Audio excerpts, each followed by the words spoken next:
So last week, Secretary of Defense Pete Hegseth called every leader in the U.S. military, I think it was 07 and above, and their senior enlisted advisor to Quantico, Virginia, to we didn't know what at the time.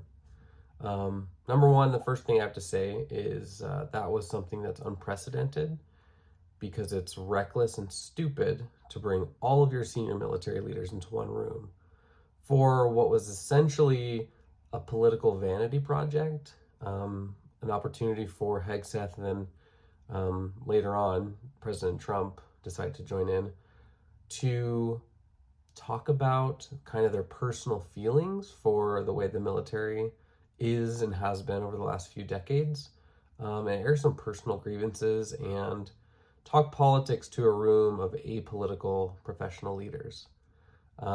What you saw there was, I don't think they were ready for, was the professionalism on full display from the people in that room. You saw officers and senior enlisted folks standing at attention, sitting silently, and respecting the office of the Secretary of Defense and respecting the office of the President of the United States, not necessarily the people. So something that I wanted to talk about was a couple specifics about what Secretary of Defense Hegseth had to say, and then I'll move on to a couple things that Trump had to say. Both very different, and in my opinion, very different in their levels of seriousness and alarm they should be raising. So the first thing I wanted to talk about was the fact that Pete Hegseth has said that the Department of Defense is over. This is the War Department. Good morning and welcome to the War Department. Because the era of the Department of Defense is over.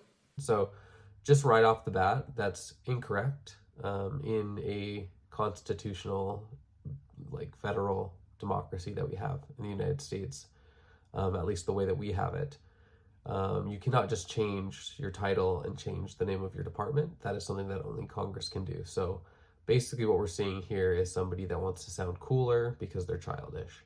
And they don't want to go through the proper authority to actually make the change. And we've actually seen them doing a lot of rebranding, changing a lot of signs on doors, buildings, in hallways. And that's going to cost probably at least $1 billion to do that. So instead of fixing the mold in the barracks or fixing the dining facilities for soldiers, we are going to put new signs on a vanity project so that Pete Hegseth can feel cool and some of the people in his staff can feel cool. He also talked about grooming and fitness standards and women in combat and a couple of other things. So the first thing I wanted to talk about was the grooming and physical fitness standards. A lot of what he said makes sense. Of course, we want our military to be at the best physical condition they can be. We want to have hard PT, and we want people to look good in uniform. Even though that sounds shallow, it's pretty important for morale and the way that we present ourselves. So we have these standards for a reason, but Hegseth is acting like the people in that room don't already know that. And I actually personally know a couple people that are in that room. And I know that they take physical fitness and appearance very seriously. And basically, he's speaking to the choir. I don't think Hegseth understands the fact that we have a military that accepts people from all walks of life and all, types of genetic backgrounds. So some people, they come into the military and they thrive with the physical training and they can naturally look good in uniform and things like that. Others, it takes more time. So that's where leadership comes in. Our platoon, company, battalion level leadership, enlisted and officer, it's up to them to help those soldiers get to where they need to be. So I'm not going to go into the details of a lot of the stuff that he talked about. Just the whole concept is pretty basic and kind of a waste of everybody's time. And again, he flew all these people here on the taxpayers' dime to tell them that PT is important. So kind of stupid. He also talked about, women in combat roles, and, obviously, biological males and females have different natural standards on, on how much weight they can carry, how far they can run, how fast they can run, things like that. But that doesn't mean there's no woman who can keep up in a combat arms environment. And I think they've proven, those who are combat arms soldiers, and who have gone to Ranger School and other things like the CST teams, the female engagement teams that go along with special operations. A lot of them have proven that they can handle it. So I think this whole thing is ridiculous, and it's just it's Pete Hegseth bringing his personal feelings and opinions into policy in the Department of Defense. There was just a bunch of also unprofessional things that he mentioned. FAFO. To our enemies, FAFO. If necessary, our troops can translate that for you. That's something that gamers say. That's like a teenage boy thing to say. Very unprofessional, very childish. And just saying things like dudes in dresses. Completely embarrassing. So embarrassing.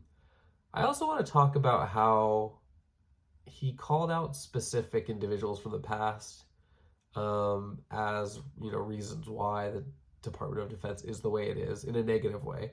And one of the people he called out was Mark Milley. And I just want to show this clip of Mark Milley during his retirement speech. And I think this says all that needs to be said about that. We in uniform are unique. We are unique among the world's armies. We are unique among the world's militaries. We don't take an oath to a country. We don't take an oath to a tribe. We don't take an oath to a religion. We don't take an oath to a king or a queen or to a tyrant or a dictator. And we don't take an oath to a wannabe dictator. We don't take an oath to an individual. We take an oath to the Constitution, and we take an oath to the idea that it's America, and we're willing to die to protect it. Every soldier, sailor, airman, Marine, Guardian, and Coast Guardsman, each of us commits our very life to protect and defend that document, regardless of personal price, and we are not easily intimidated. So in the end, he announced 10 directives, a lot of fitness standards, which generally I don't have that much of a problem with. I just think they're unrealistic, and he doesn't talk about how we're going to actually implement these things. A lot of it will actually injure people. This is not, professional sports. We don't have personal trainers and massage therapists that these soldiers can go to make sure they're staying healthy. So a lot of people are going to get hurt if they push as hard as he wants them to push. He also talks about, removing anonymous reporting for harassment and equal opportunity, other things like that, which will just make people not report at all, which I think is his goal. He doesn't want people reporting this stuff. Talks about, drill sergeants be able to put hands on soldiers again. I'm not sure exactly, again, where that line is drawn, and I don't think he's thought about it either, but physical abuse is not something that we're going to go back to, I don't think, at basic training. So, again, completely his own personal opinion and honestly childish.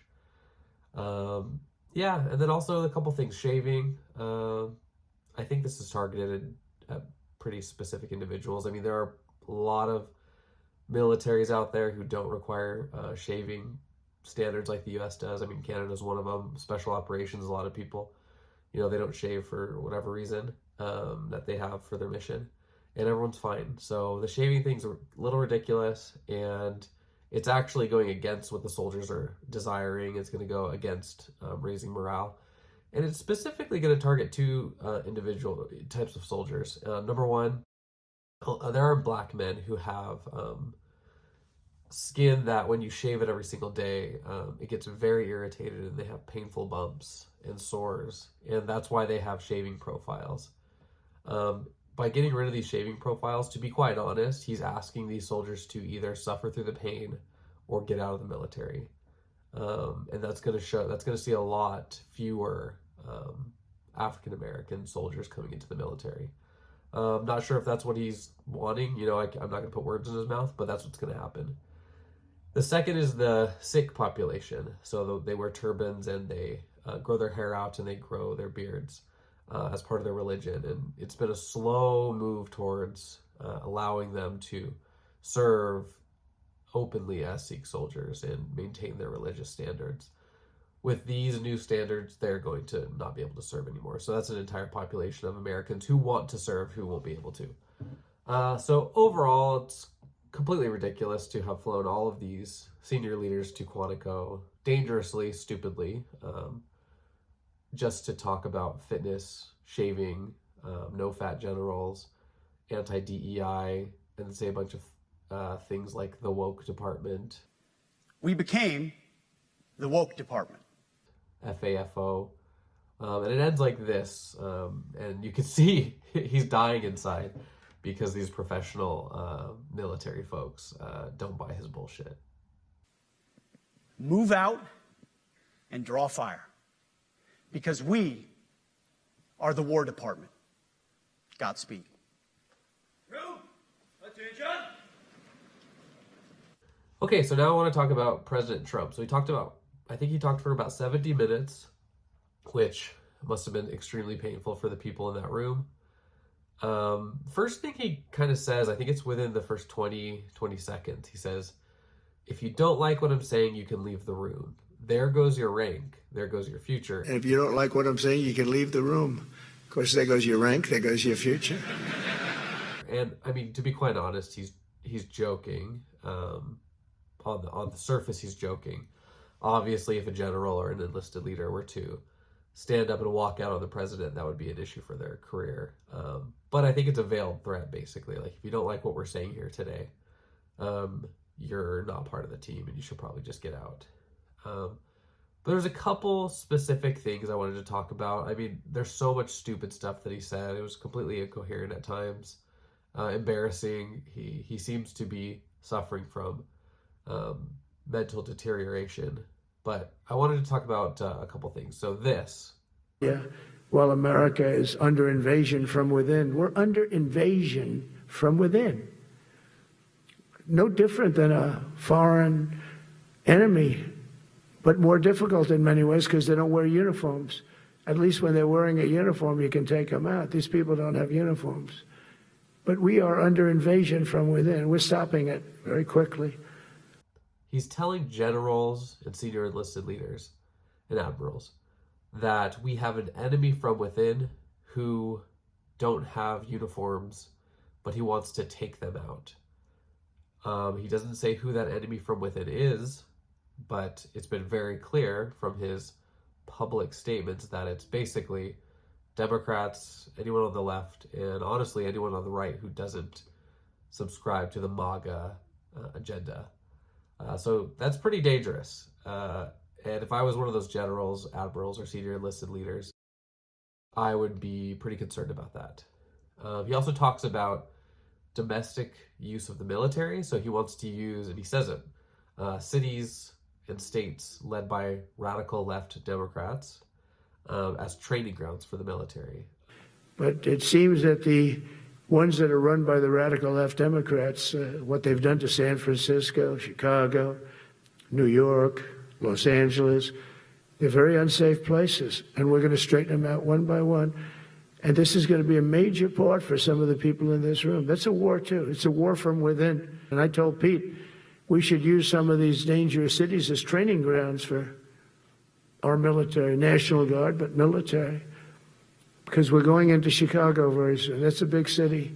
Last month, I signed an executive order to provide training for a quick reaction force that can help quell civil disturbances. And this is going to be a big thing for the people in this room because it's the enemy from within, and we have to handle it before it gets out of control. It won't get out of control once you're involved at all.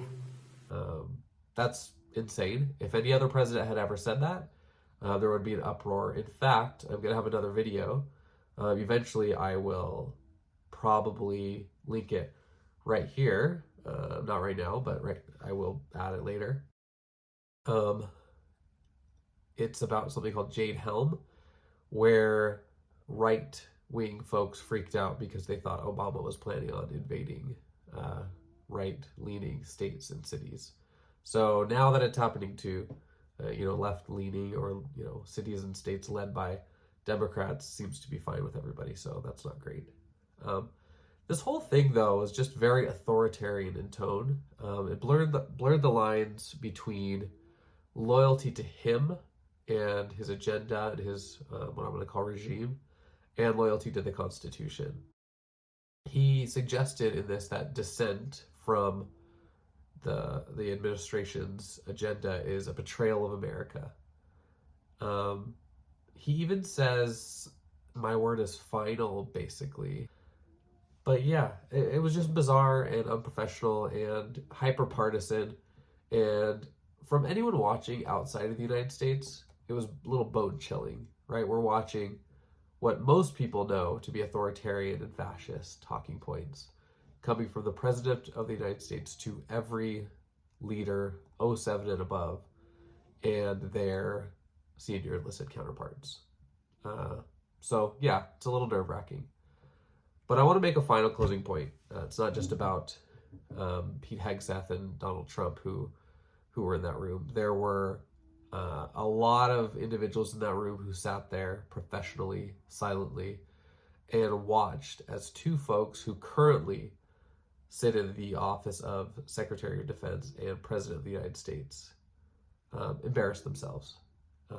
They sat there apolitically in their uniform, bound by their duty to the Constitution and not to Trump or Hegseth, because they know that they will outlast both of these men. They personally may not. They may retire before that.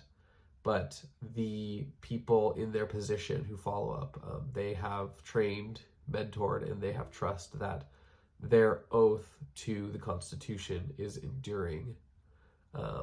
It's not a personal thing. This is an impersonal oath that they find themselves bound to the Constitution, not to a person. You can look here and you can see the reactions that Pete Hegseth and Trump have. They were so surprised because they're not used to this type of a professionalism. Yeah, it's so interesting. So watching this, the whole thing is a little bit chilling, but in the end, I do feel a little bit of comfort knowing that that these folks seem to remember their oath. So let's hope that when or if tested, that they remember their oath. But I think they will. We in uniform are unique. We are unique among the world's armies. We are unique among the world's militaries. We don't take an oath to a country. We don't take an oath to a tribe. We don't take an oath to a religion. We don't take an oath to a king or a queen or to a tyrant or a dictator. And we don't take an oath to a wannabe dictator. We don't take an oath to an individual. We take an oath to the Constitution, and we take an oath to the idea that it's America, and we're willing to die to protect it. Every soldier, sailor, airman, Marine, Guardian, and Coast Guardsman, each of us, our very life, to protect and defend that document, regardless of personal price.